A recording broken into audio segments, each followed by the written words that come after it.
السلام علیکم ورحمۃ اللہ وبرکاتہ۔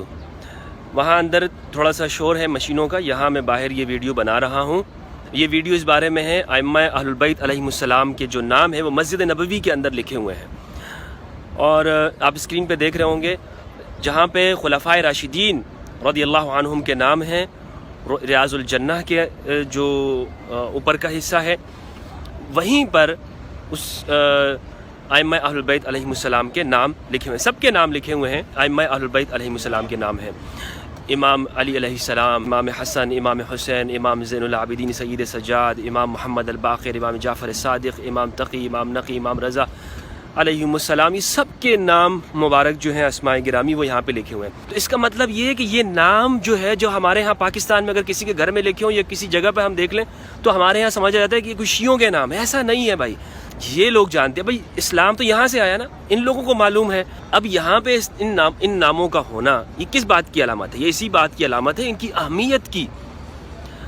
کتنی اہمیت ہے اسلام میں ان ذوات قدسیہ کی، اور حدیث الثقلین وہ ان کے سامنے ہے۔ تو لہٰذا ہمارے ہاں اگر 12 اماموں کو ہم نام لیں تو 12 اماموں کو شاید ہمارے ہاں یہ سمجھا جائے کہ جناب یہ ایک خاص مخصوص فرقے کے ہیں، ایک مخصوص لوگوں کے ہیں، اور یہ انہی لوگوں کا کام ہے، ہم سنیوں کا اس میں کوئی کام نہیں ہے۔ ایسا نہیں ہے، یہ رویہ درست نہیں ہے۔ پھر ایک اور بات جو اہم بات معلوم ہوتی ہے وہ یہ ہے کہ میں نے پورے جگہ پر یہ نام یعنی دیکھا کہ کہیں پر مجھے معلوم یہ پتہ چلے کہ کسی طلقاء میں سے کسی کا نام لکھا گیا ہو انہوں نے، تو مجھے نہیں ملا کہ ان جہاں پر یعنی ابو ہریرہ جیسی شخصیت کا نام یہاں پہ لکھا ہوا ہے، ٹھیک ہے، وہ مدینہ کے صرف گورنر رہے تھے چند مہینوں تک غالباً، لیکن ان کا نام ہے، لیکن کسی طلقاء میں سے کسی کا نام یہاں پہ نہیں لکھا ہوا۔ اس کا مطلب یہ ہے کہ اسلامی دور میں بھی ان کو وہ اہمیت نہیں دی جاتی تھی جو آج ہمارے پاکستان میں ان کو دی جاتی ہے۔ ایک خاص طریقے سے ان کا نام چڑھایا جا رہا ہے اور چلایا جا رہا ہے۔ مسجد نبوی میں کسی جگہ ان کا نام نہیں ہے۔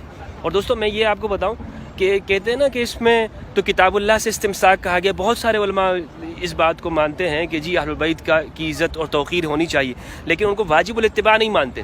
میں ان سے یہ کہتا ہوں، ان کی دلیل یہ ہے کہ اس میں آپ صلی اللہ علیہ وآلہ وسلم نے فرمایا 2 چیزیں چھوڑ کے جا رہا ہوں، کتاب اللہ اور میری اہل بیت۔ کتاب اللہ کو مضبوطی سے تھام کے رکھو۔ اہل البیت کے بارے میں کہا کہ اذکرکم اللہ، صرف اللہ کو یاد دلاتا ہوں، یعنی ان کی محبت کرو، ان کے بارے میں اتباع نہیں ہے۔ یہ انتہائی تحریف ہے اس معنی کے اندر۔ اس کی وجہ یہ ہے، اور عربیت کو نہ سمجھنا ہے، اس کی وجہ یہ ہے کہ جب 2 چیزوں کا بیان ایک ساتھ ہو جائے پیچھے، تو اب آگے جو ضمیر اس کی طرف لوٹائی جاتی ہے وہ ضمیر واحد کی ہوتی ہے، تثنیہ کبھی تثنیہ کی بھی ہو جاتی ہے، کبھی واحد کی ہو جاتی ہے۔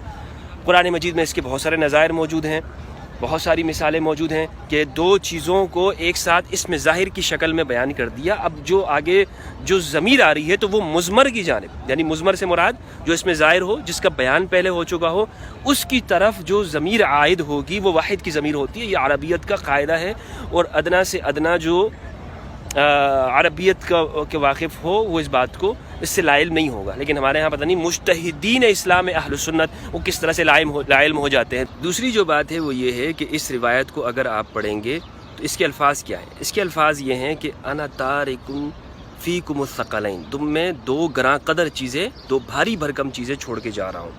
وہ کیا ہے؟ اولہما، ان 2 میں سے ایک، کتاب اللہ، اللہ کی کتاب ہے، فی الہدا و نور، اس میں ہدایت ہے اور نور ہے، فخذوا بکتاب اللہ، کتاب اللہ کو پکڑو۔ کیا مطلب؟ کتاب اللہ کو لو، ٹھیک ہے، کتاب اللہ کو اپنے احکام کے لیے لو، کتاب اللہ سے اپنے مسائل کو حل کرو، کتاب اللہ سے اپنے استنباط کرو۔ اور یہ تو اہل البیت علیہم السلام بھی کتاب، یہ سب کے لیے حکم ہے، یعنی اہل البیت علیہم السلام، خود امام علی علیہ السلام کا اصول یہ ہے کہ کسی مسئلے میں وہ سب سے پہلے کتاب اللہ کو دیکھتے ہیں، تو سب کے لیے عام ہے کہ وہ کتاب اللہ سے مسئلہ کو لیں گے۔ آگے جو اقتداء کرنی ہے، جو پیروی کرنی ہے کسی مسئلے کے اندر، وہ کن کی کرنی ہے؟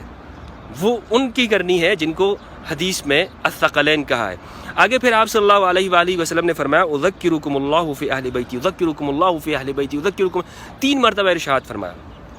3 مرتبہ ارشاد فرمانا تاکیدن ہے، تاکیدن یعنی بھولنا نہیں ہے، یہ حکم ہے یہ اتنی تاکید ہے اس کے اندر. اور تذکیر کا حکم ہے. تذکیر بہت زیادہ ابلغ ہے عربی کے اندر. ابلغ سے مراد یہ ہے کہ اپنی بات پہنچانے کے اندر واضح، اس میں کسی طرح کا کوئی شک نہیں ہے، کوئی ابہام نہیں ہے، کسی طرح سے اس میں کوئی ایسا معنی نہیں ہے کہ جو کسی کی سمجھ میں نہیں آ رہا، بلکہ بہت تاکید ہے. تو اس تاکید کو کس طرح سے آپ صلی اللہ علیہ وآلہ وسلم نے بیان کیا، 3 مرتبہ آپ نے ارشاد فرمایا.